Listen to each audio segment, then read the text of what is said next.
Mula sa malayo, nagrereklamo si Dr. Lindon kung may epekto pa ba ang hawak niya dahil masyadong malayo na ito sa kanila. Sinabihan ito ni Harry kung photographer ba ito dahil mas magaling pa ito sa kanya. Nanahimik na lang si Dr. Lindon at sinunod ang utos ni Harry. Nagtaka si Annalyn kung bakit nga naman sobrang layo na ng pwesto ni Dr. Lindon. Sinabi ni Harry na wala na epekto iyon. Ayaw niya lang masyadong malapit si Dr. Lindon sa kanila dahil nakakaistorbo ito. Nakipag-meet si Moira kay Dr. Carlos para balaan ito sa kanila RJ at Lynette. Sinabi nang nangyari din ito dati sa kanila Michael at Lynette at alam niya na gantong-ganto din sigurado ang mangyayari sa kanila nila. Dumating naman si Lynette sa lugar kung saan naroon si Dr. Carlos at Moira.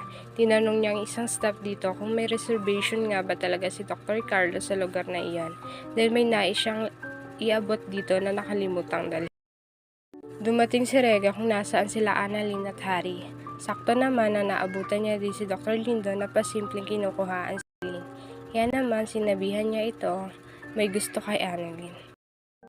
Hindi na pinatawag si Dr. Benitez, kusang nilapitan na lang ito ni Lynette para ibigay ang naiwan nito.